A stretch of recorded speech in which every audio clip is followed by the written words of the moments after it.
Hello, listening people. Ho, ho, ho. Ho, ho, ho, indeed, Mr. Santa Claus. How are you doing on these holidays? Good, Santa Claus number 2. Ooh, I'm a real stinker, aren't I? 'Cause I'm a big old number 2 in your eyes.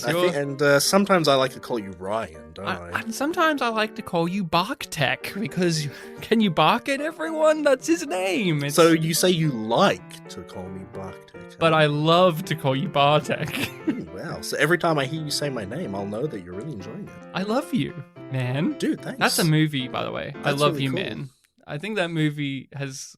That's like a comedy film, right? Jason Segel, I want to say, and it's a bromance movie. You remember when bromance was like a popular comedy form where it was like the gag was two men have a really tight-knit relationship that's almost like they're gay. Ha ha ha. That was the joke. Yeah. Did you love that joke? So is that what we're retitling the description of the podcast? We get into the murky waters of being So I two remember- bros who are not gay. So I remember and years love each ago. other. I remember years ago, my dad looked at the description. He was like, "Oh, it's not very, descriptive, not very catchy. Maybe we should write something else. We can do that." Okay, the Welcome to Spit and Polish presents a podcast hosted by two gentlemen of Polish descent, one of which has a dad that doesn't like the description, but he's a guy with so many toilets in his house that he's full of shit. Oh, got your Bartek's dad. What are you gonna do? What are you gonna do? Listen? What are you gonna do? Come over here and get me? You can't handle that. I think the first thing I've he got listened one toilet in my house, and you're gonna be flushing all the way down in it with your attitude, mister. I think the first podcast of ours he listened to was the Q&A. So not Oh. even a review. Not even a review. He should have asked us a question. I Such know- as, could you guys please tell us about your show in more extraneous detail? I remember when he noticed that we did Blackadder, he was interested in that. I don't know if he ended up listening to it. Well, people, you are listening to something right now, a show where we talk about movies. Movies, that's right. Like Remember Blackadder. those? Well, Blackadder had Back and Forth. We talked about Black and Forth in that episode. Black and Forth? That's what you said. You said, we did talk about Black and Forth in that episode. Did I? Yeah, you slipped the tongue there. It was a faux pas. I'll let you gaslight me. People, listen back to the tape. Sometimes Bartek makes mistakes. In my Sometimes head, he's fallible. In my head, I believe that I said that movie, but maybe I did say Black and Forth. Black and Forth. I don't Yeah, know. yeah. Like Black Annie, Blanny. Blanny. So, That was you. is that the best throwaway comment I've ever made on the podcast? Is just casually calling that film Blanny? Because every single time I've said it, you or anyone else gives a little... Come See, on. I feel kind of indifferent to it. I'm just like, oh, it's the name Ryan likes. But every time you say it to someone, they always react really weirdly. I'm like, oh, Because they're really noticing. Because it's one of those where when you say Blanny, you go, what? And then you say, the Black Annie. Then they go, of course, yeah, Blanny. Like, there's an acceptance to it. You go, oh, yeah, that's what you would call it. Because who wants to call it Annie 2014? Who wants to call it Cameron Diaz's retirement film, Annie? No one. So we are talking about a holiday film, a Christmas movie, because as we record this and release this, it will all be around that festive time. And so we wanted to make sure to give all of you listening people out there a bit of that zest that comes around this time of year. And Bartek, you recommended the movie. So could you please tell everyone what movie you recommended and why you recommended it? Just give people a recap on your struggles yes. of picking this. Yeah, so the film that I recommended is a French film with a French title, which I don't have in front of me, but the localized title is Santa Claus is a Stinker from 1982, I believe. I talked a little bit last episode when I recommended this film that it felt kind of thrust upon me last minute because I didn't notice that I would be picking the Christmas episode, the Christmas film. Yeah, because Again. literally, if we recorded on the usual days we record, we would be recording on Christmas Day. Yeah. And then the episode that would be my recommendation would be after Christmas by a day or two. Yes. So then it was like, the well, 27th it's like, or something. you have to recommend the Christmas movie. It's in that awkward period where it's like, well, it's a bit before Christmas. Yeah, and I'm not only kind of pressed for Christmas movies, but it fell on my self-imposed challenge of pick a non-American film. So I had to come up with a non-American Christmas film to pick, and I only had like 7 days. And you've already picked your big one. And I looked and I found a Polish film. It didn't look all that amazing, but it was popular, had many sequels and stuff like that. And I thought, like, oh, it'd be fun to, give us a gift and actually do a Polish film. And I just could not find it anywhere. Not on streaming, not even on torrents. Just well, there were some, but they weren't downloading. Of course, we wouldn't use torrents for anything. That's illegal, and it's immoral. In fact, don't do it, children. Or else the popos, that's short for police, I learned that from Friday After Next, one of the Christmas movies we did, will get you. And you don't want that. You don't want that. Well, you said it, not me. Yeah, I just could not find it, and so I had to think up an alternative, because for days I was like, I will find this will be it, and then, like, I think it was the day before we recorded the last episode, I'm like, I can't do it. And, like, the first 2 or 3 hours after waking up, like, I was just miserably trying to find some other films. Like, okay, what's something interesting that we can do? And I remember I was tossing up about, like, a Hong Kong film. This sounds good, but I could not find it anywhere because its title was just Merry Christmas, and, that's not very distinctive. Not even its, like, Chinese name worked. Wow, you needed to do was call a suicide hotline around Christmas time, and they would recommend you Santa Claus is a Stinker. And there were these 2 films on Netflix. One of them was, like, Spanish, and I think the other was Italian. I'm like, oh, these sound funny, but, like, their ratings seemed really low, and all the people that reviewed them seemed, like, miserable. It's like, oh, all films like this from this country of this type are like this. I thought, like, feels a bit bottom of the barrel. Let's find something else. And then this one seemed like a good middle ground where, one, I could actually find it. It had a decent rating. It was French. I don't know that we've done... We've never covered a fully French film. We've had films that circle around France and involve... And we will talk about that and specifically with this one. Yeah. And yeah, it just seemed to, like, hit all the notes of, like, okay, it's got all these elements. It's a non-American Christmas film. It's a comedy film. It's got this interesting sort of premise, and it sounds like it'll be wacky. It could be a good time. And it seems to have, like, a sort of cult fandom. Yeah, and so you gave us Santa Claus is a Stinker, and we recommend for you people out there to search for this film yourself and give it a watch. It's a Christmas comedy film, really dark comedy film and absurdist, but it is one that, if I have to give you a quick summary before we get into the full details, and again, we're going to spoil things, it all revolves around during this Christmas time, during Christmas Day or Christmas Eve, I should say, is it's all situated around this suicide hotline agency, I guess, or office. Yeah. And a bunch of comedy antics ensue. People come over it's to the them. Christmas shift of this hotline. One of the people gets trapped in the elevator right out front. We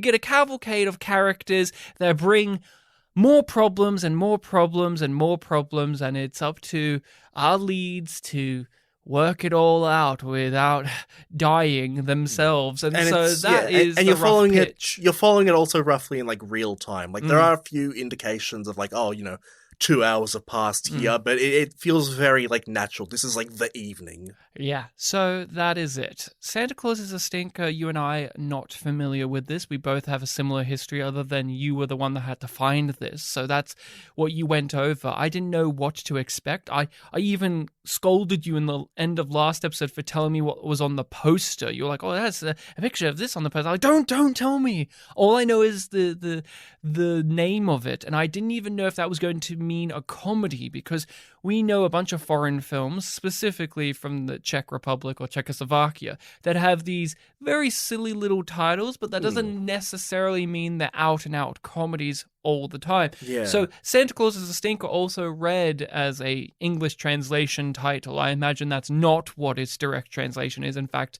that isn't. It says so in the trivia. And also, when we watch the movie, there is no utterance, is there, of Santa Claus is a Stinker? There's a close... Yeah, there's, like, someone says, like, oh, Santa Claus is a real shithead or something like that. And there's things of that nature. So that is basically all I've got in terms of walking in. I didn't know what to expect. I thought Christmas, and I actually did wonder if Santa was going to be in the film.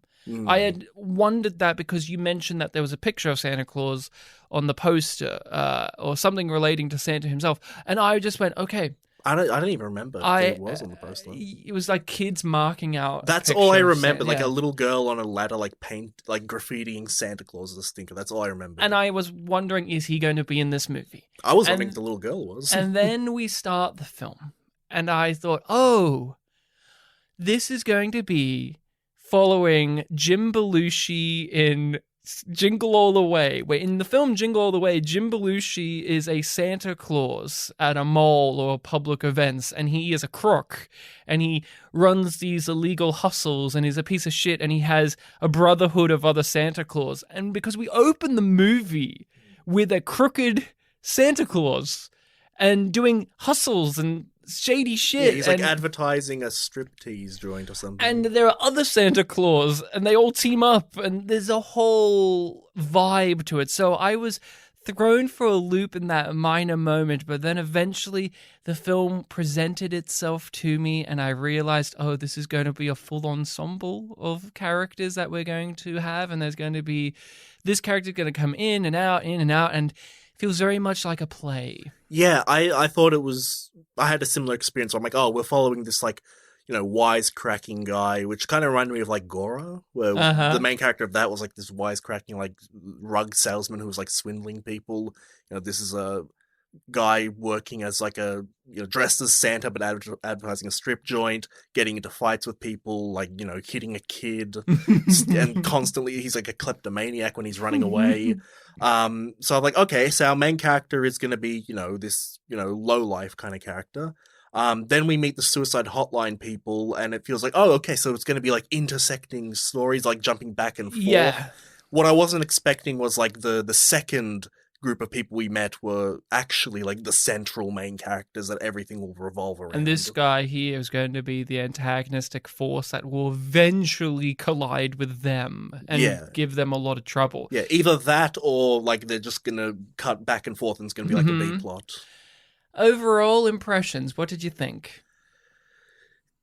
A little conflicted, to put it mildly. Yeah. Wow. There were some points in the film where I did laugh. There were some points where I was a little bit annoyed. Oh. But it was a weird thing, like, when the film ended, I kind of missed it. Ooh. You really had a journey, didn't you? Yeah. So it's like, when I finished it, I'm like, oh, I'm thinking back on it and I kind of liked it. But when I was watching it, like, there were a couple of moments where, yeah, it's like there were some things that were, like, set up and didn't get paid off, which, like, oh, that felt like a really, you know, purposeful setup. It, like, feels like something should have happened with that. An example?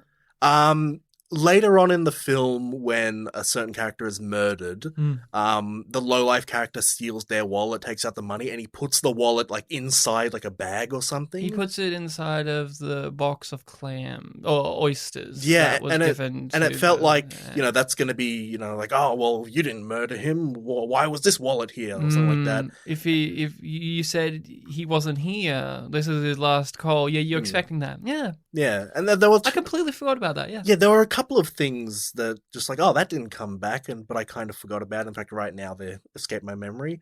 But yeah, there were, you know, some gags here and there that I enjoyed. Got some laughs out of it. You know, it was a very...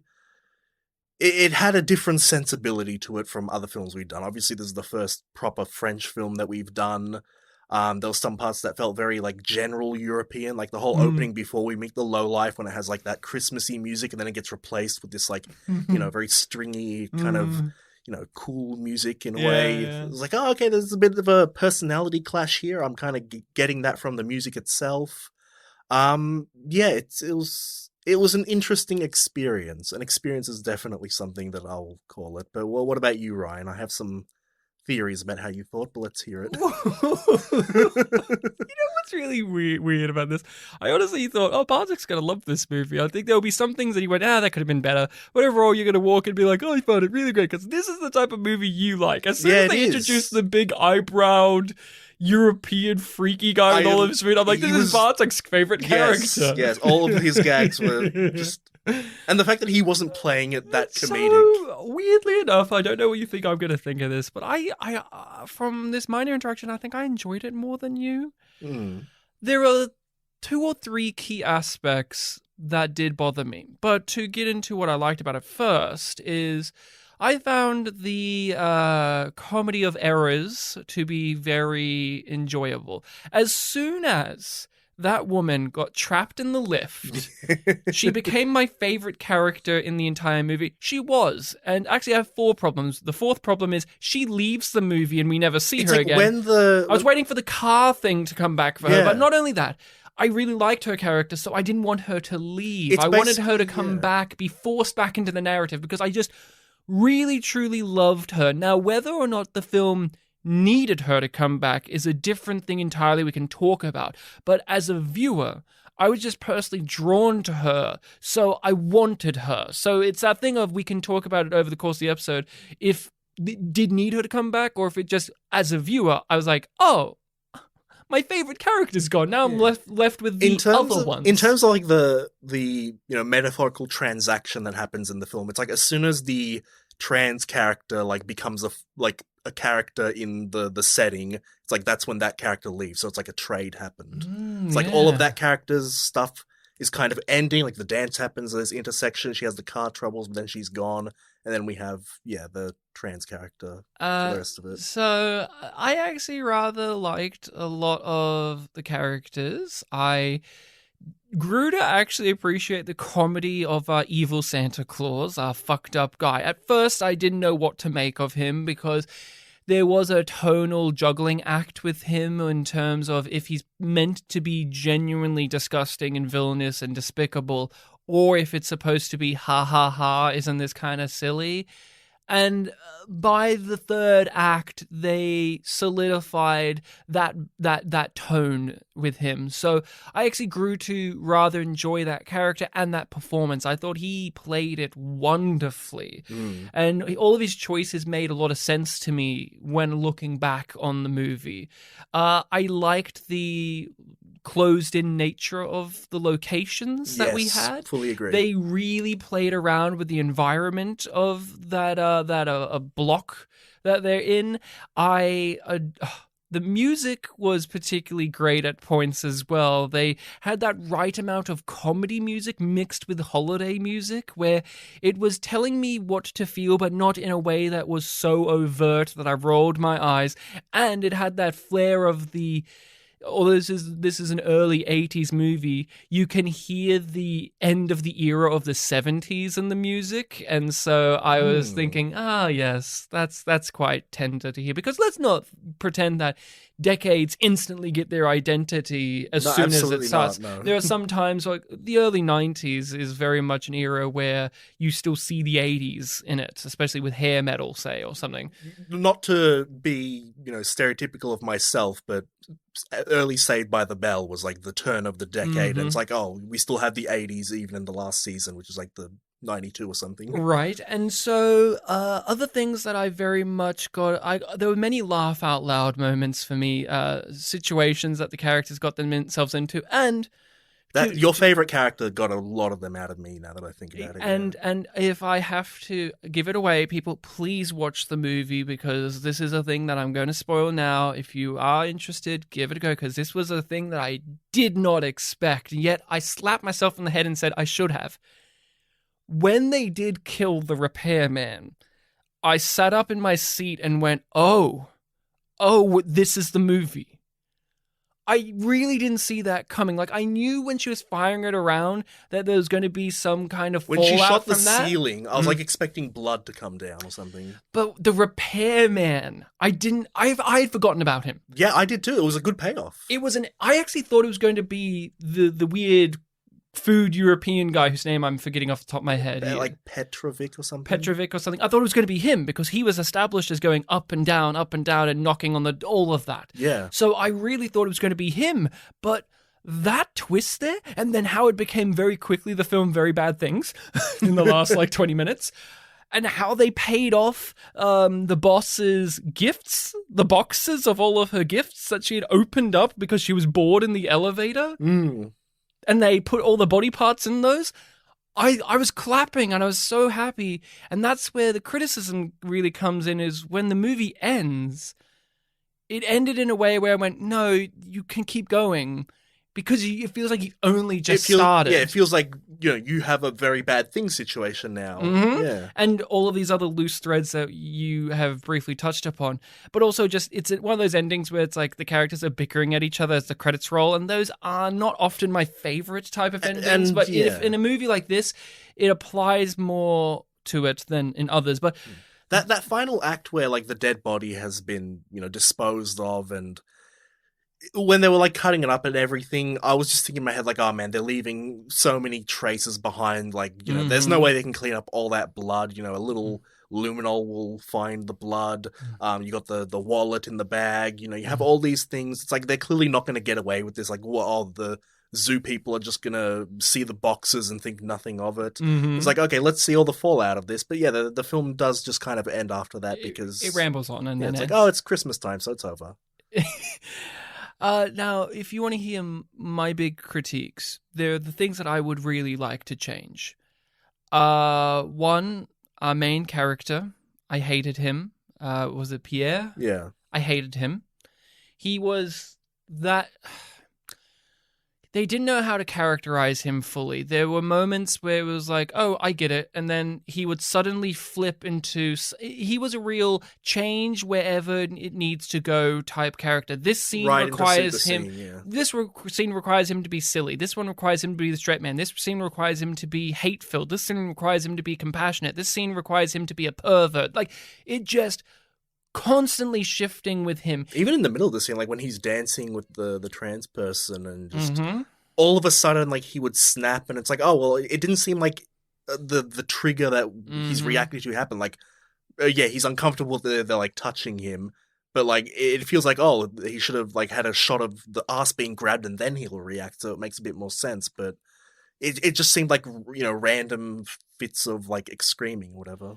The movie lost me with the character, and then it would pull me back in because there was some brilliance. One of my favorite gags. Truly loved it. And again, another slapping of the head going, how did I not know this? There's, after all of this hijinks has happened, I can't remember exactly where because there's lots of scenes where he is just exasperated. He's laying on the couch and his outfit That's when the female lead comes back after hearing that he's cheated or whatever. He's laying on the couch and his suit and tie are the same fabric and pattern as the couch. And I felt like such a fool because it's like, it's been there the whole time. And as soon as it happened, I clapped. I went, that's brilliant. When he's lying down on it, it just lines up perfectly. It's like, oh, wow, he's like a chameleon. But he was a real issue for me. I just... On paper... No, not on paper even. I just... No. I mean, on paper, just on the exact term of, like at the beginning of the film, he's more calm and polite and composed. As the film goes on, it makes sense that he would, degrade in terms of his sanity. But the way that it was executed, just...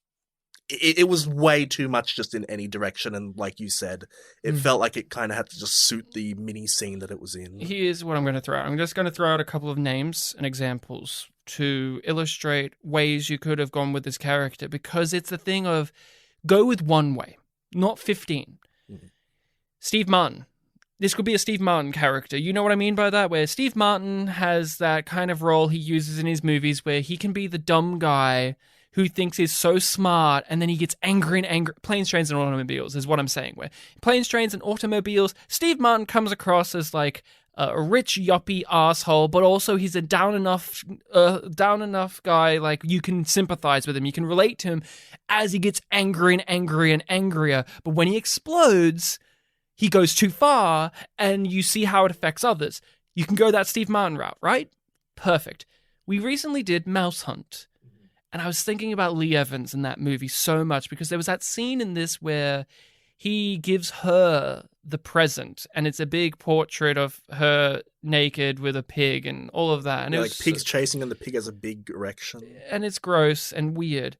And the thing is, if these characters played more like childlike, goofy, silly, like Lee Evans in Mouse Hunt, I could buy that happening more. But since he is playing it like he's like a weird pervert, it made me just genuinely disgusted by him, and I didn't want to spend time with him. There's a way to play that scene where if you give the character a level of naivete or goofiness or social faux pas to it, it can work better. So I thought about Lee Evans, and now not saying like his character in Mouse Hunt, but that kind of I feel like Lee Evans could pull that scene off for some reason. Yeah. And it was weird. They just had these random, like, sexual things, like the painting, which, by the way, that's another thing that I just remembered now, didn't really have, like, a payoff gag. You were expecting it to come back in a scene and people to react. The closest thing we got is that your favorite character, the lady, like, noticed the painting and, like, had a look at it, but, like, it didn't factor into any gags. She really was the best character, huh? One of my first big laugh was with her, like, when they were trying to get into the toilet. And then at the end, like, with the monkeys just randomly fucking and, like, Pierre's just, like, watching it fascinated. And it's like, oh, yeah, he had that weird sexual thing and it's just back now. Well, and they've had sex. And they have like had sex, filthy monkeys. Yeah. So I get it. But another characterization, another actor I want to throw out there is David Mitchell, who is the guy from Peep Show. And his character in Peep Show is basically the worst human on earth. And yet it's captivating to watch because he thinks he's ever so smart and he's the straight man, but really he's pathetic. And yet the one that we get here changes from scene to scene to scene to scene, moment to moment to moment, and I got really angry at that. I loved pretty much everybody else. When everybody else was doing terrible things, it felt in line with them way more. Even down to mostly the most sympathetic character in the film, I can't remember the character's name, the woman who works with him, the one that he's hitting on. Therese? Even when she did shitty things, I bought it because I was like, well, you've been driven to this point. With him, I never felt like he was driven to that point as cleanly as the other characters. It just felt too much of the writer's hand coming in being like, you gotta do this now. Wouldn't it be funny if he used slurs in this scene? I'm like, no, it wouldn't. Maybe if the Santa Claus guy did. And it's weird because even the Santa Claus guy was less bigoted than our main character. He lives on the streets, he has different experiences. What are some other things that worked for you, though, in the movie? Because, like you said, you had quite an experience with this. I don't want to just keep going on the negatives. I want to hear some of your positives, some of the moments you laughed at or got a real good time from. Well, like you said, your favorite character, Madame M, I forget the last name. All of her stuff was really great, and I really enjoyed all of the foreign guy, bringing in all the treats. I mentioned before he played it completely straight. He wasn't playing for goofiness, and just like all these little things that he would add to just make the thing seem even more disgusting. Just it felt very kind of out of place in the film, but to its merit. Like, oh yes, I rolled it in my armpit, and it's like, you're not actually. It's mostly for decoration. You're not really meant to eat it. It's like, oh yes, it's fermenting, and it makes that bad smell. And he doesn't react. I needed to to leave it in the icebox for a bit longer, but I didn't, and so now it's hard here and soft there. It's like, ugh. And just playing on that, like, oh, this character's not being mean, so we kind of have to be nice to him. He's foreign, so we shouldn't be racist against him. And then the lesson learned at the end is actually be racist because he goes away. Well, they throw him out, yeah. By being racist. There's that early gag when he's giving them the first thing. It's like, oh, this came from the heart. We shouldn't, throw it out. And it just throws the whole box in the bin. Yeah. What was the toilet gag that you liked? You just said a moment ago that the character that you like, whose name is Musquin or Musquin? Yeah, Madame Musquin or something like that. We don't speak French, so forgive us. We speak Polish. Bartek speaks Polish. Yeah, we don't speak France. Francias. Oui, it was basically when all the characters came together in the setting. The down on her luck woman character, Josette, I think was her name. The pregnant one? Yeah, the pregnant one. When she ran into the toilet to lock herself in, Madame Musquin's or whatever her name is, conflict at the time was she really needed to pee. Yeah. And so and obviously the door to the toilet was locked, so she and the down on his luck guy, Felix, were both working together to break it down. And it's like, together thrust one, together thrust two. Then he's like, I have an idea, and he throws just her at the door, and she just turns around, completely, stopping her need to pee, just to look at him, say What are you doing? Why did you do that? I'm happy to report that actress is still with us and still working. Excellent. She's still there. I was surprised because she does look a lot older than the rest, but she's really the same age as all of them.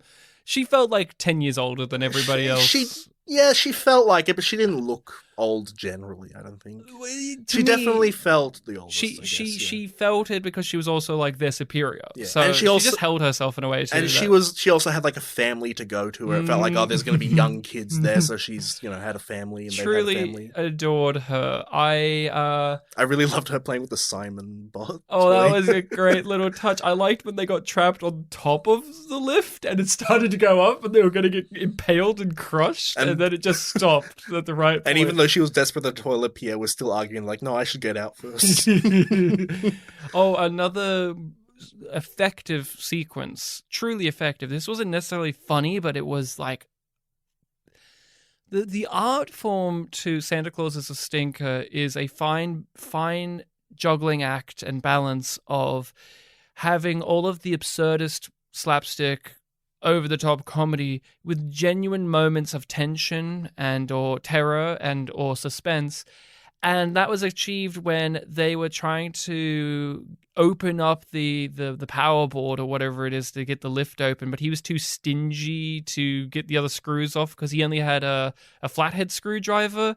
Even though you can still open Philip, he was like, I don't have a proper one. It's like, you can actually still do it. I mean, you already did it with one screw, but okay.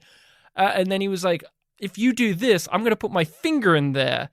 That scene was, I felt the pain of it. Like, oh my God. And what happens is she lifts it and then it slips or something and it snaps back and it gets his finger and he is screaming like a motherfucker. And we even get the scene of him putting it on the tap, which gets the new running gag of the movie, which is the tap is always running unless someone hits it. Because there's a scene where the boss, again, she comes in and she grabs the tap head, the faucet of it, and she's like, what is this? What's happening? She turns the tap, it's already off. It's like, okay, and then she just smacks it, the water stops running. I loved that. That was a nice little piece of business. There was no like big payoff gag to it, but it was a nice little thing in the environment that was constantly fucking up. There was also a recurring thing of like doors opening and closing to inflict pain to the film. Like sometimes it would close on like, the foreign guy's hand. The door would be opened too quickly and hit someone in the face. Oh yeah, especially the trans character. Yeah. When they did inflict pain upon each other, they made sure to emphasize comedy pain and real pain. They did a marvelous job of giving us, the audience, the understanding of when it actually is one that hurts and when it's one that's a silly ha ha ha.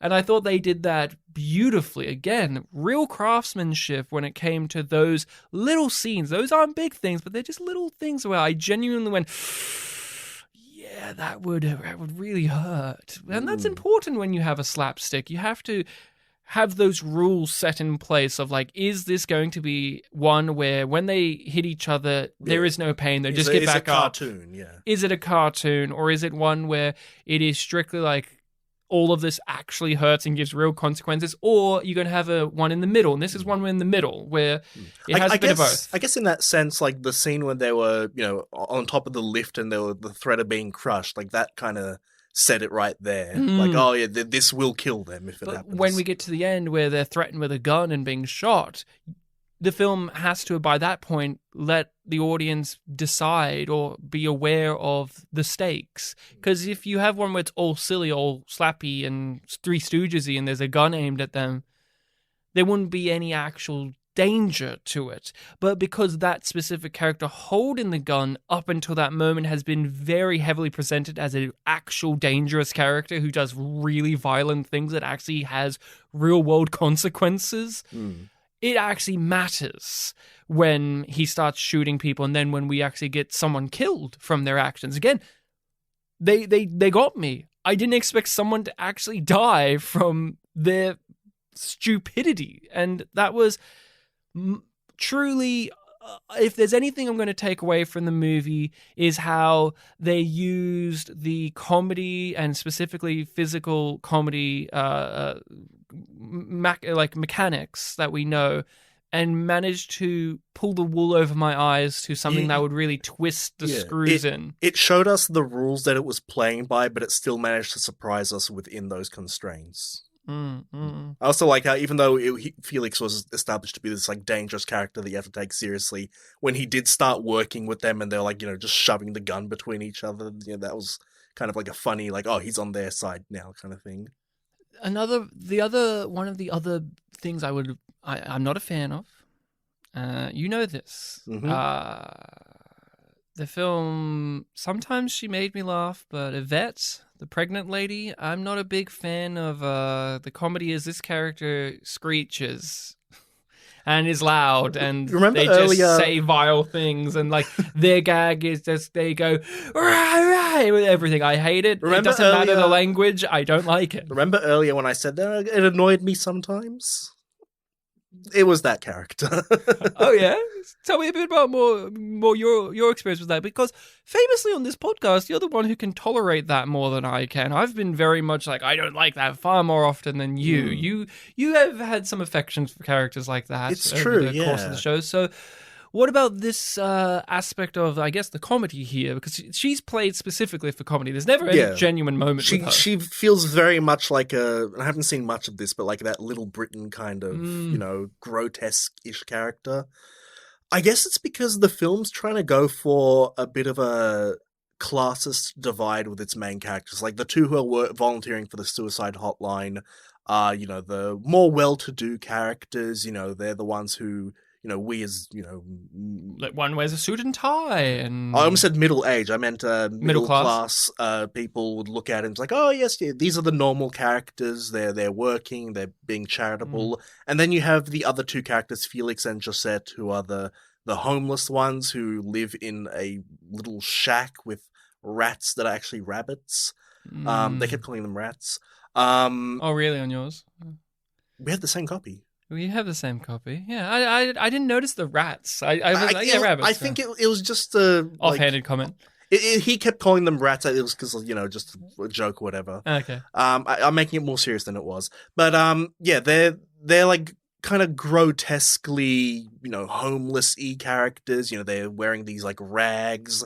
It almost felt like Fat Pizza caricatures. And the fact that she's pregnant is also playing into that, like, they're so poor that she's pregnant in a situation where you shouldn't even have a kid. Like, there's even that kind of judgment in the film. She like looks scruffy. She's got those buck teeth, and it's.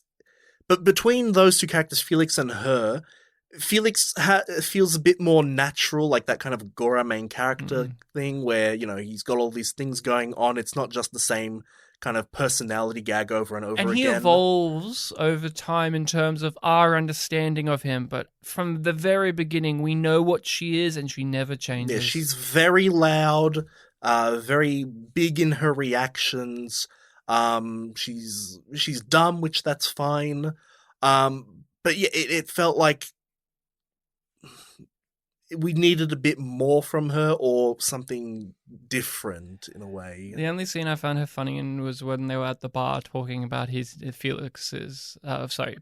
dick. Yeah. That was the only scene I found amusing with her. The rest of the time I found her truly aggravating. Although I did like that she didn't mind the gross food. She liked that. I was like, okay, you got me there. And that also touches upon something that the movie is...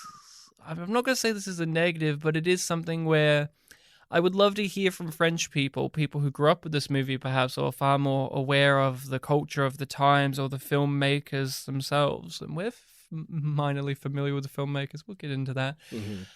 Of the attitudes that this film holds when it comes to class or comes to the status. Because throughout the movie, I can't tell if it's aware of how cruel it is, or if it is just cruel, because it's a comedy. You know how when comedies are mean, you go, well, it's a comedy, then it's for laughter, but there's still cruelty in some comedies that is like, now we use the phrase punching down, but there's moments where it's like, oh, the gag is that this guy's a funny foreign guy, and he makes food that they don't like, and they hate him, and they hate his culture, and the comeuppance for that character is he gets screamed at, and he's a victim of bigotry, and then we never reconcile that, and then he moves on. Or we have the two down and out lower class people who are just the scum of the earth, and they suck, and they're annoying, and they're just loud, and they're willing to do the dirty shit because our main characters are too up in their own bums and morally pure and blah blah blah to do that, but also they're having to. And then you even have the trans character as well, where it's like, is the film aware of how mean it is to this main character? Is like is that an actual part of the commentary, or is it just being mean to the character because it's funny? And we'll have a whole discussion about I just when I pick person. When I pick foreign Christmas films, I have to have a trans character. A trans character, yeah. But you at least knew Japanese culture well enough to talk a bit more talk about karma and stuff like that. But we don't know the French culture in the 80s well enough. But I don't think it's going to be looking favorable. But we'll get back to her in a second. But there is some interesting commentary that the film's making about all of these things, and I mean, where do you land on it? Like, do you think the film is aware? Do you think it is kind of understanding and having fun and actually just having a good jolly old time where it's like genuinely like, hey, look, we're doing these things? Or do you think it is inadvertently just being like mean to these groups of people? Because I can't tell if the film is on, like, if it wants us to be on the main two characters' side or not. Or maybe it's like a Very Bad Things thing where it's like, oh, you don't have to like them or root for them. You just have to, watch what happens to them, enjoy the Schadenfreude or whatever it's called, or something like that. When I was watching the film, because I knew that it was, relatively acclaimed, like I looked up, good foreign Christmas films or whatever. It was like third on the list on IMDb. I was watching it with the mindset of like, oh, this is, a classic for the French, probably. This is probably I might be wrong, so I'll look it up later and maybe I'll be wrong. But like, this might be, a classic Christmas film for them. So I was looking at it from the lens of like, oh, this is probably, I'm making a lot of assumptions here, iconic characters from French cinema, doing the iconic scenes, like, oh, here's the scene where this happens, the scene where this happens, and I was trying to look at it from that lens. So in that sense, I guess was looking at it from a sentimentality perspective of, this is something that they enjoy and they come back to. Yes. And so keeping that in mind, I do think that the film is just going for a, hey, we're just trying to be funny kind of thing.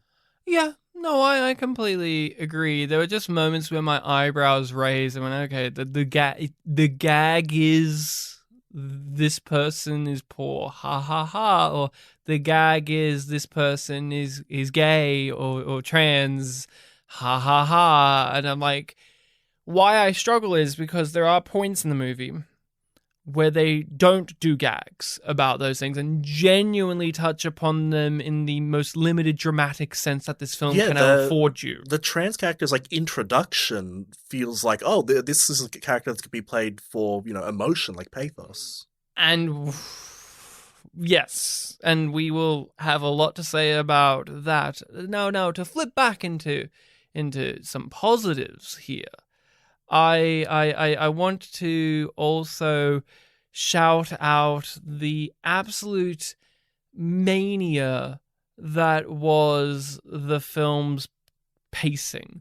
Because this was a quick movie. I did not feel the time. When it ended, I was like, wow, it feels like I've only just started. And it feeds into that. You get the sensation this is all taking place in the course of one evening to like sunrise the next day, from dusk to dawn. The film basically ends at a point where Very Bad Things was just getting started.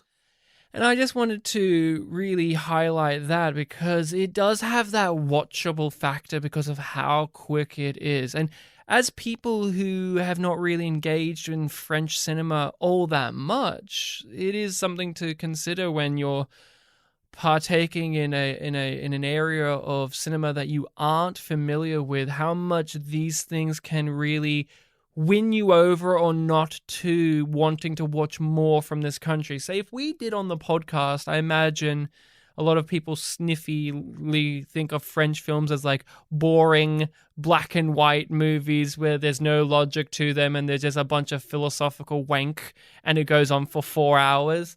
That's like what a lot of people can assume French cinema to be. That's what I assume. A lot of the times I think of Godard and all of that, and yet you can have movies like this where it's like, it's just, you can see this being easily an American comedy film like A Very Bad Things or a British, it's just got that simple comedy format to it that is universal or goes past those language barriers.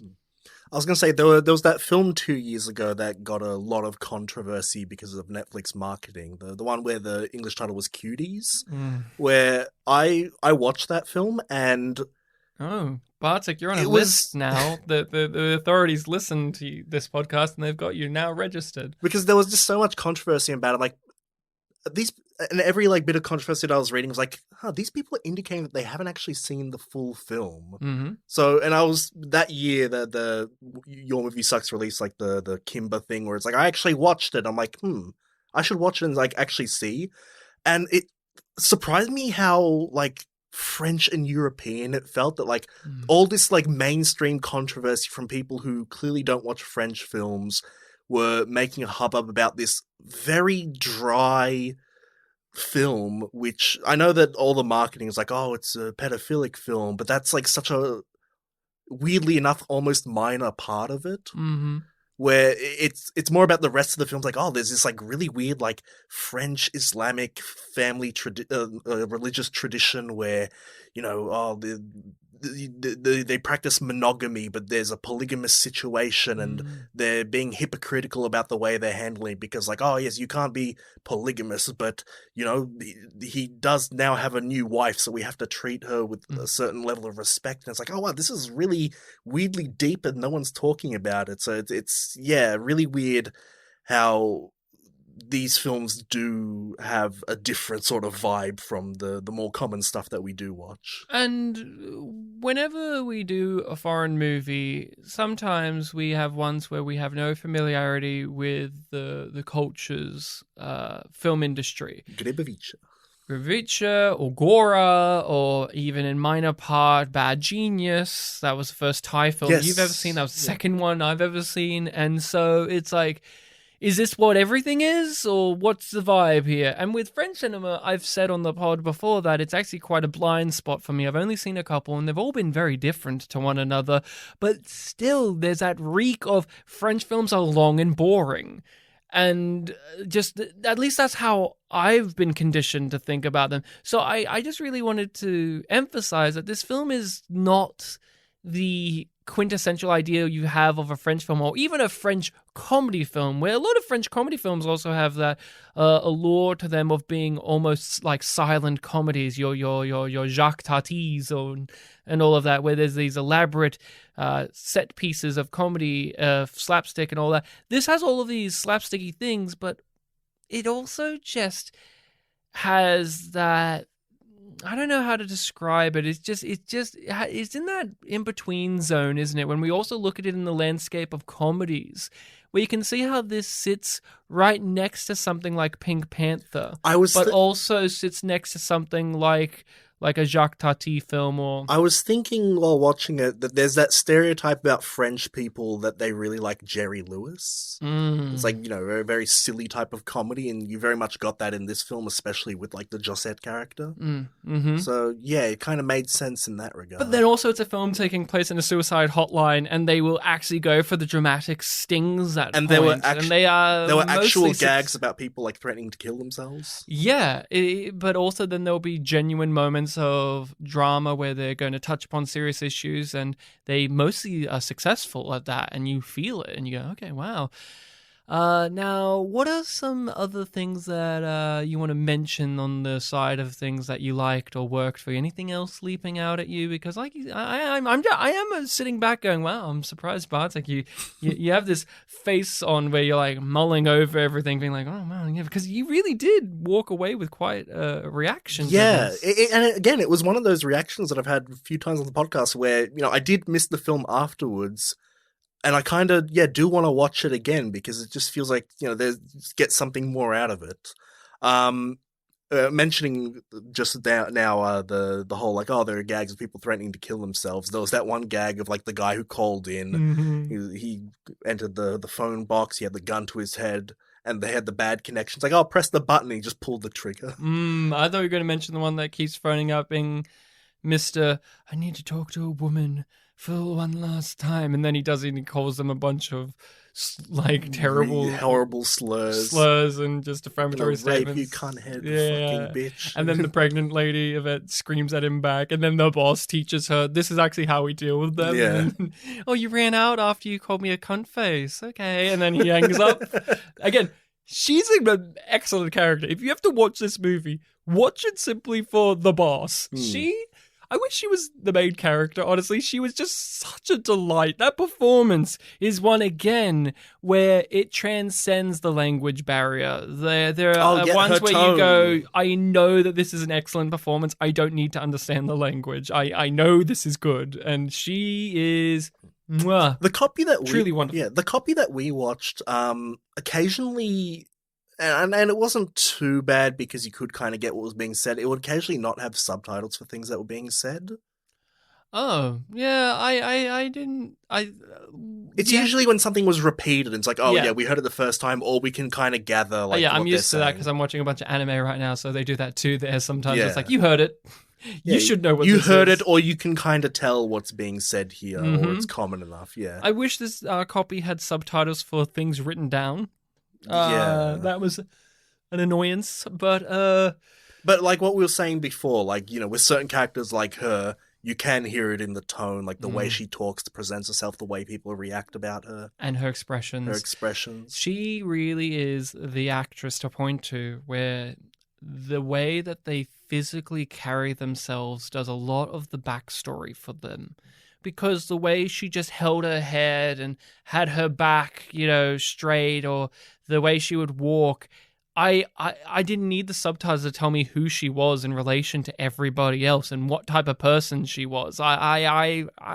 I will think about her the most, even though there were more the high angle shot of her playing with the Simon toy. Oh, that was, or her blowing the horn. That was one of my favorite gags too, where you keep hearing it in the background and you can hear that she's getting tired. Like, you can hear that she's running out of energy to do it. And every time the light goes out around her, you know what's coming. Oh, that was great. Now, is it time to talk about the big elephant in the room that is this movie has? Well, the elephant's in the last scene.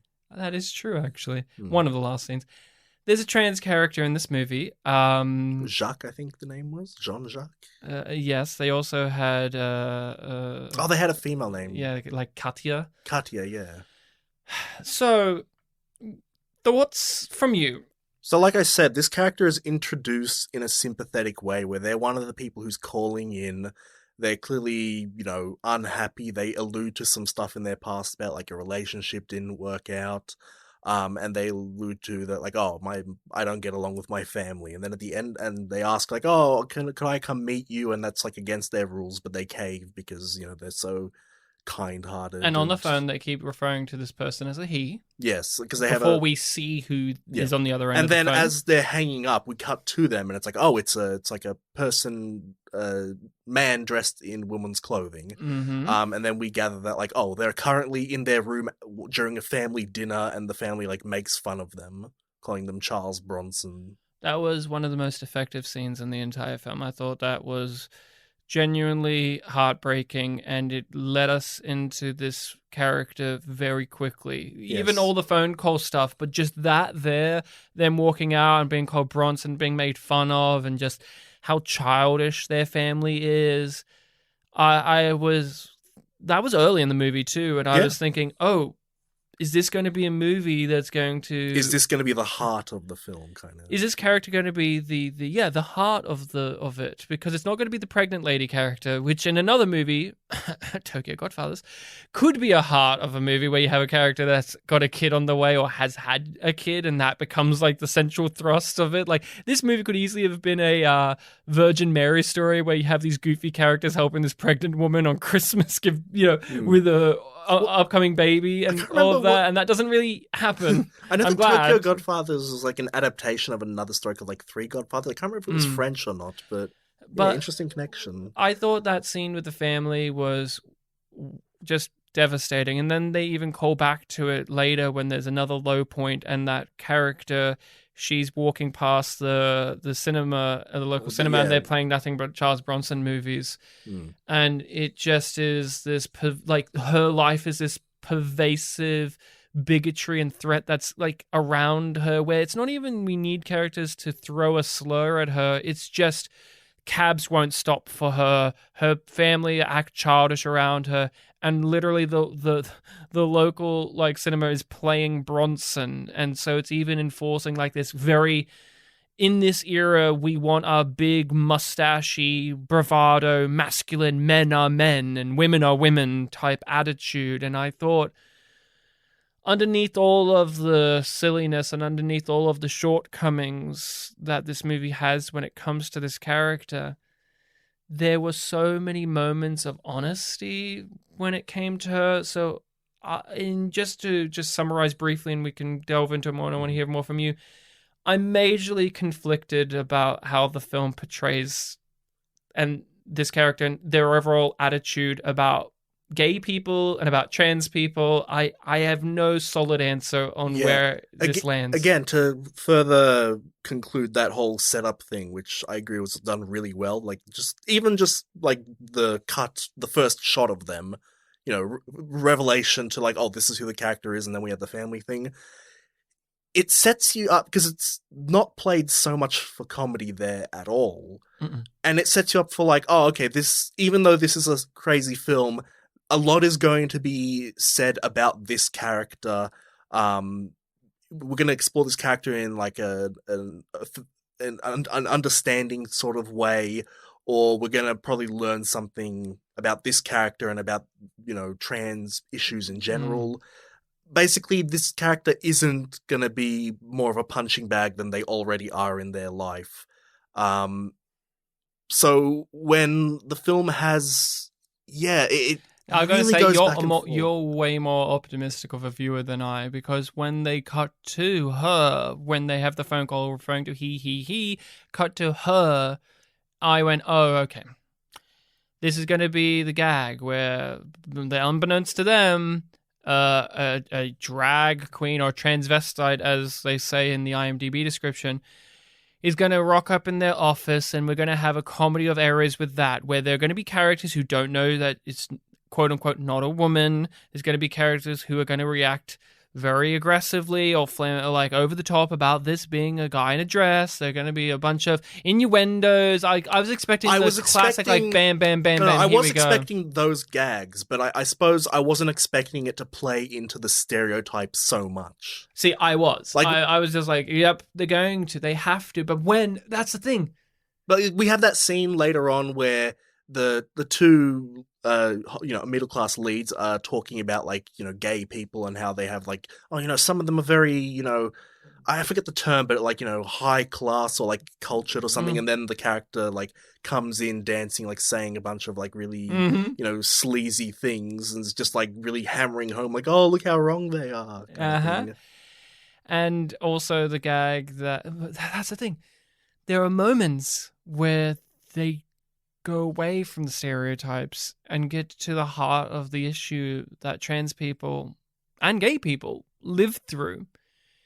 And then they just go back to shitting on them or just laughing, and it's just such a struggle to know what to feel about this inclusion, because there's a part of me that just instantly wants to go, they shouldn't have included this character at all, because if this character wasn't here, they wouldn't have these jokes, and then this film would be better because the film would have less offensive jokes, even though they still have offensive jokes when it comes to the European, like the other weirdo European guy or the poor people. But those are the kind of ones where we go, well, those are more acceptable, I guess, because they feel less vindictive and more just like the spirit of comedy.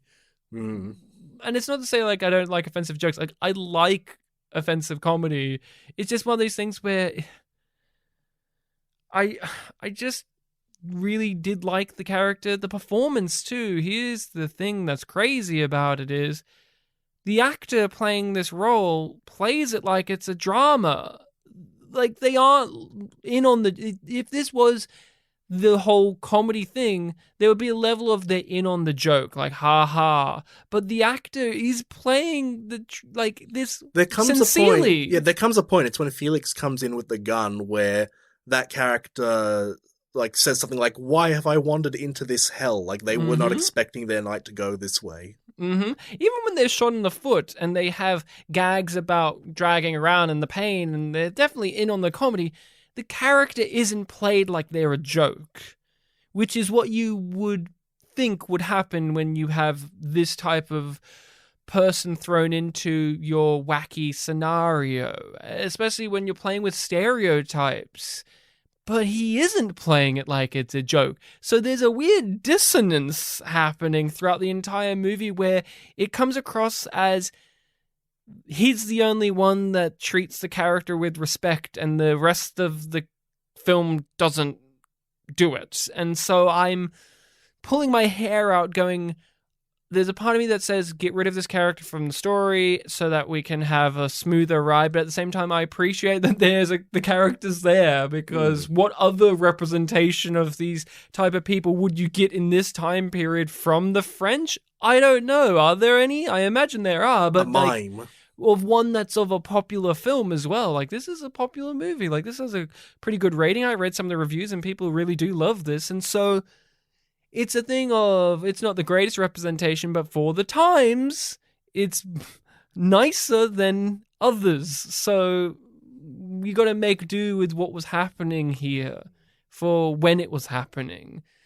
What do you think about it overall, though? Like, to get into some other nuances of it, like looking at this, we don't often get to talk about these issues on the pod as much. And even when we do, they're in comedy films that know overtly that what they're doing is strictly comedic. Like, when we did Sorority Boys, there's no, like, sincere moments of an actual trans person crying, saying, please treat me like a real human, I deserve respect. It's a movie where it's like, ha ha, they're guys in dresses. What do you think about Katya overall? Yeah, definitely it's not to the same level as Pierre, where, you know, it's just the personality suits the scene, but it is to some degree. Like, there are points where, you know, because that introduction was so effective and I was emotionally invested in this character, there were times where they were acting in a way that was clearly, you know, making, like, the Pierre character uncomfortable. Like, they're coming on to him all the time, even though Pierre's really not interested. And something like that plays into, like, a sort of negative stereotype that people have about characters of, you know, LGBT persuasion. Like, they're fine just as long as they're not coming on to me or whatever, that kind of thing. And it felt like, you know, why do we have those things here? Like, you know, you have a bit early on, but once it's, you know, firmly established, like, can we cut it out? But and I get, like, with the gag with the whole dancing is like, oh, you know, would you feel embarrassed with me? Like, I was fine with the dancing, but, like, yeah, they just kept playing into the whole uncomfortability of it too much. And when Pierre explodes, although I did like the gag of, like, when the light came out and Katya was closer to him on the couch. Was a funny gag. It was funny and really effective. Really well done. Like, I wasn't expecting it. It was, yeah, no one comments on it. Yeah, like, he doesn't really react to it. He's like, oh, okay, but he doesn't make a big fuss about it. It's a more subtle version of a gag from Eurotrip, actually. So it all falls apart for me when we're talking about, like, whether this film is favorable or not. Because it really does have some favorable, like, this is a film where it's like, okay, like with Tokyo Godfathers, where we had a trans character who was discriminated against by other characters, but you could tell from the movie that the movie was still in favor of who this specific person was and who they are, what they are. Yeah, even because I remember we talked about in that episode, like, I can understand where they were misguided because they're clearly favorable to this character, but they're being inconsistent about, like, are they, you know, quote, a fag in a dress? Oh, am I a woman or am I a homosexual? Like, they were a bit inconsistent there, but I could understand, like, they were trying to be consistent and favorable, so it kind of excused. They had a clear point of view, even if some of the details within it were a little bit murky. And that could be a cultural thing. We talked about it in Tokyo Godfathers. Here, though, we have the moment where Pierre explodes and says all of these truly horrible things.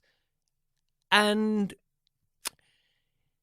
we're supposed to, in my opinion, find it funny when he does that. It came across like John Cleese when he blows up in Fawlty Towers at something. And it's like, haha, finally the tension has broken. He flips out and he treats her like this. And we're supposed to laugh. And that's where I lose it. I go, look, any other great little moments are overshadowed by that. That is the worst moment in the entire film. Like, I get it. But I know why it's there. I'm not a fool. I know why it's there. But it's also a thing where I look at it and go, I don't want it there, though. Even his other outbursts, like when we were talking about the effective pain scene, like his finger got stuck in the thing and he, said obscene things about Therese, the female lead. Like that wasn't necessarily funny either. It was like an actual like emotional thing of like, oh shit, he said things he didn't mean, and you had a whole scene of him apologizing. And we can relate when you get hurt and somebody's inadvertently the reason you react. But but that means the film's already established like, emotional loud outbursts not really played for comedy here. So when it happens again here, even without it not being effective, like you're already kind of conditioned not to necessarily find that funny, I think.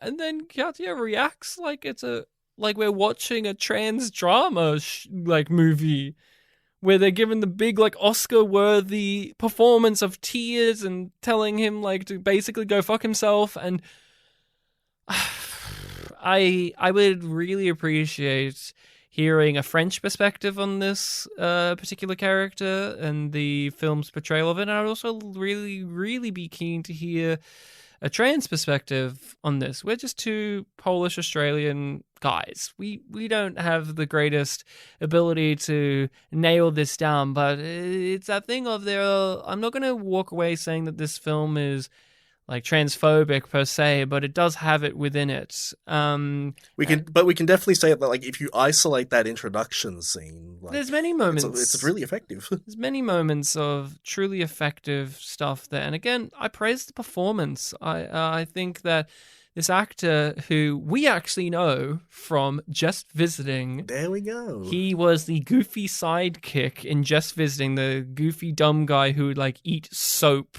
from the toilet soap and shit like that. I was thinking like I feel like whoever played that character could be in this film, but I didn't know who it was, so it was Katya. Yes, and that's where we lead into our relationships with this film in a way where back in the day, we did a little movie called Just Visiting. I think it was our 4th ever episode. And we even joked there one day we should visit this guy's other movies, the director/writer of Just Visiting. Oh, did we? Mm-hmm. Wow. Because we looked him up and we did a whole thing, and hey, Just Visiting had a French version and it had these actors and it didn't have these ones, and hey, this guy's actually got quite a resume and it seems like he's a pretty big deal. And I had no clue going in that this was going to be the same people. Me neither. And after watching the movie, I needed to look up people because that's me. I always want to know, have people been in things or any pieces of information, such as, most of these actors are still with us. The only one majorly that's not with us is actually our female lead, Teresa. Oh. She passed away in 2019 from lung cancer, but she was still working right up to the end. That's pretty recent, relatively. Pretty much everyone's still with us and working and active, and so that's really great to see, and I'm glad to see it. But the director did Just Visiting, a movie we did on the podcast, and the closest we really have gotten to a major French film. Wait, so did he do Just Visiting or did he just do the French version? No, he did both. Both. That was the big thing we mentioned in our Just Visiting was... I remember the actors, the lead actors. No, but we did talk about in our Just Visiting that you could tell that this is an adaptation of something, but it's got these Hollywood elements shoved in on what are these very French things. Mm-hmm. And that's what made Just Visiting an unappreciated masterpiece. It had a wonderful concoction of a movie-going experience that we don't see often enough. The closest I can come up with is when Michael Haneke did a shot-for-shot English remake of Funny Games. And it's like, well, you're doing a shot for shot, but with English-speaking actors. So it's not a situation where Chris Rock made an American version. No, it is not. But we have never really done a French movie, and we joked in our 4th or 5th episode, hey, if we ever do French movies, we should do this guy's movies. And here we are, of these years later, you know what that by means? pure happenstance, by pure coincidence. Oh, I'm arguing the opposite, but go. Oh, the fully French language film we did is by the first foreign filmmaker we did on the podcast, perhaps? Like a non-American? I'm trying to think. It must... Well, I mean, Thunderpants was co-American. Co-American, so I think the director was American for that, It wouldn't too. fit my Bartek Pictures Powwow test because it's co-American. Mm. But yeah, it feels like because we made that comment back in the Just Visiting episode, that solidified the destiny of me not being able to find that Polish Christmas film and led me to... almost pick this as a fuck it, let's do this instead. And when you saw that this was by the person who did Just Visiting, what was your reaction? Well, I remember you messaged me late last evening saying, like, when you finish the film, you didn't just say, look it up, please look up the director. So I'm like, oh, Ryan really wants me to do it. He said the P word. So my mind was racing, like, what could it be? What could it be? I don't know. And I hadn't even seen the film at that point, so it could have been anything. So after I finished it, I still didn't know. I looked up just his Wikipedia page, scrolled through it, and I saw, like, Les Visiteurs. I'm like, oh, Les Visiteurs, that sounds familiar. Isn't that Just Visiting, like the French version? And then I highlighted it, and I saw Jean Reno. I'm like, oh, wow. But I forgot all the history about, like, oh, we should do one of his French films. So it's really interesting that it ended up happening. I joke by destiny, but you, like you said, just happenstance. It's a Christmas miracle. Christmas miracle. Is there anything else you want to talk about with Santa Claus is a Stinker? I don't really have much else to say. I thought I liked it a lot more than you, it seems, but I still had problems. I always have problems with movies. But... No, I mean, I do feel very similarly to you. I guess just me having so many problems was a bit unexpected. Like I said, I do still think I would revisit it. Was this a reaction you thought I would have? I was actually dreading that you would have hated the film, actually. No. So, yeah, it's kind of more... Yeah. Yeah, didn't... My you worries were unfounded. Places. I was joking... Before I watched the film, I was thinking to myself, like, oh, I should make a gag about, like, oh, so am I podcasting with Ryan or that Grinch from last year? But then I watched the film, like, oh... I don't think I can blame him if he actually hated the film because I could kind of see it. But No. This had a plot, which is a big difference between this and Santa Claus Conquers the Martians. So this had character development, it had actual gags, although it did lack a catchy theme song, which we all love and adore. Please sing it for us now. I think I did last episode. Santa Claus Conquers the Martians. Last time you did it, I screamed, don't stop, please don't. But this time I'm saying, please do, yes. Okay, we can do it, Ryan. Okay. Everybody sit down. You spell it Santaclaus. Hooray for Santa Claus. Da-da-da. Man, what a great movie that was. On Christmas Day, you'll wake up and you'll say, hooray for Santa Claus. Da-da-da. So, with Santa Claus is a Stinker, I do give it a recommendation. Just go in knowing that it's a little all over the place, but that also gives it a scrappy charm as well. And if you're wanting to get into the... if you want to slowly get into the waters of French cinema, I think this is actually a really great entry point. I don't think it's too alienating, and it does just have a marvelous core concept of on Christmas... During Christmas, we follow the misadventures of a suicide hotline group, and I think that there is one where I slap my hands together and go, ooh, I want to watch that. Honestly, I just keep coming back to the idea of, like, this is an experience, not only in the sense of, like, oh, it's something different and, you know, it has a lot of ups and downs and puts you on, like, a roller coaster ride. But the fact that it is relatively following, like, the real-time events happening, like, on this one night does give it that very warm and cozy kind of feeling. I mean, when I read that, you know, this film was originally a theater play, it's like, oh yeah, I can see that. I can see, you know, you getting the various sets of the rooms of the house, like, oh, I have a scene here, a scene in there.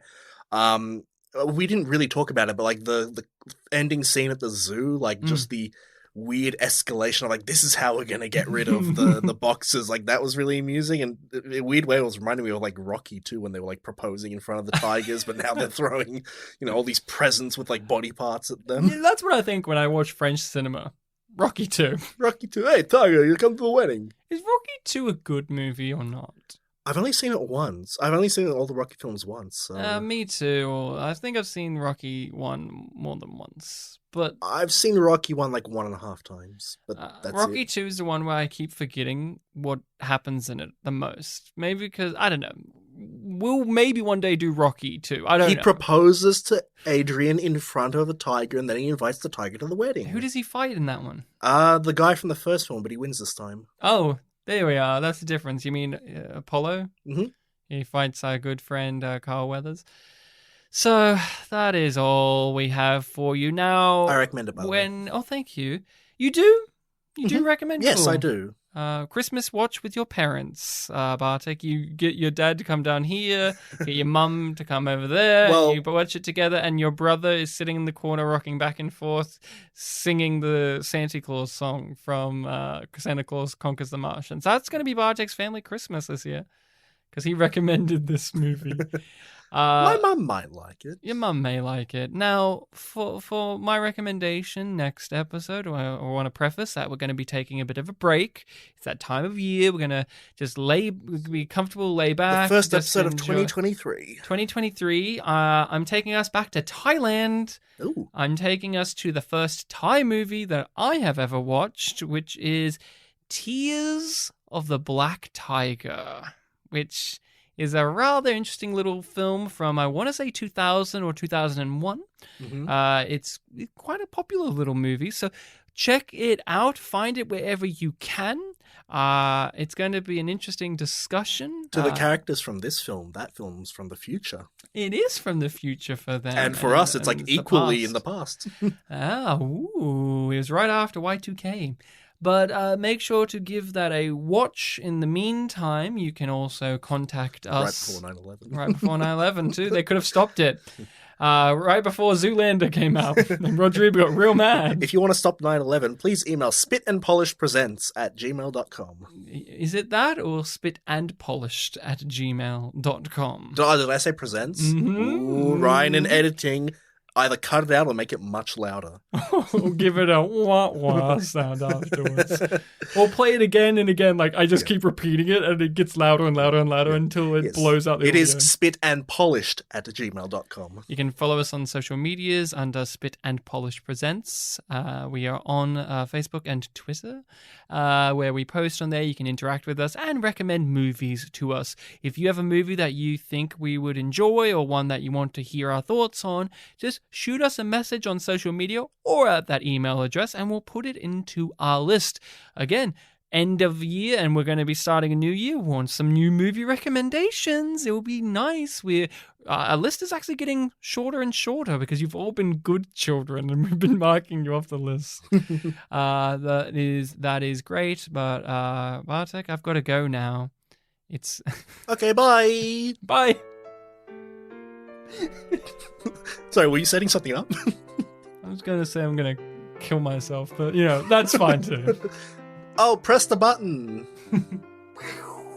Oh, fuck. Guys, next episode we're not doing the Thai film because there's no Ryan.